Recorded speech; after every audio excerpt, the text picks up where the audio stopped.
রাধে। সকলের চরণে কোটি কোটি প্রণাম জানাই। এতভাবে কলিকালের প্রথম সন্ধ্যায় অবতীর্ণ হলেন গৌর আপনি নদিয়ায়। 1406 শকে প্রভুর আবির্ভাব হয়েছিলেন সচীদেবীর গর্ভে। 1407 শকে তিনি এই ভারত ভূমিতে আবির্ভূত হয়েছিলেন। তেমনি আজ 2026 4 মে আজ জন্ম হলো শুভেন্দু। জন্ম নিলেন দুই জায়গায়। ভগবান গৌরহরি দুই জায়গায় জন্ম নিয়েছিলেন। কোথায়? মায়ের সচী মায়ের কোলে, আর তাঁর আয়ু বাড়াবার জন্যে তিনি আবার নিমতলায় রেখে দিয়েছিলেন মা সচী দেবী।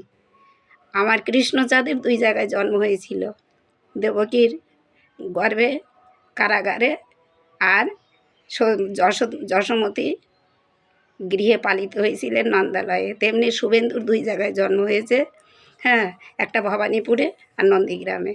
তো 4 মে শুভেন্দুর জন্ম হয়েছে, আর 9 মে শনিবার তানার অন্নপ্রাশন হচ্ছে কলকাতায়। কোটি কোটি মানুষের সকলেই সেই অন্নপ্রাশন, হ্যাঁ, অন্নপ্রাশনের অন্নসেবা করছেন। হরে কৃষ্ণ, জয় রাধে। তো আপনাদের কাছে করজোরে একটাই নিবেদন, তানার, হ্যাঁ, যেমন গৌরহরির এক একজন এক এক রকম নাম রেখেছিলেন। মা সচী দেবী রেখেছিলেন নিমাই। নিমাই নাম রাখলে আমার নিমাইকে, আমার পুত্রকে আর যমরাজে স্পর্শ করবে না।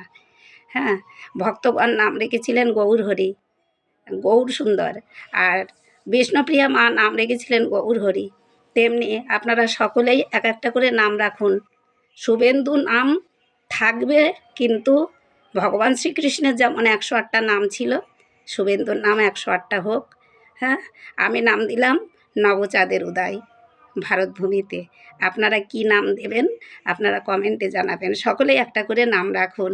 জয় হোক ভারত, জয় হোক মাতৃভূমি, জয় হোক হরে কৃষ্ণ, জয় রাধে।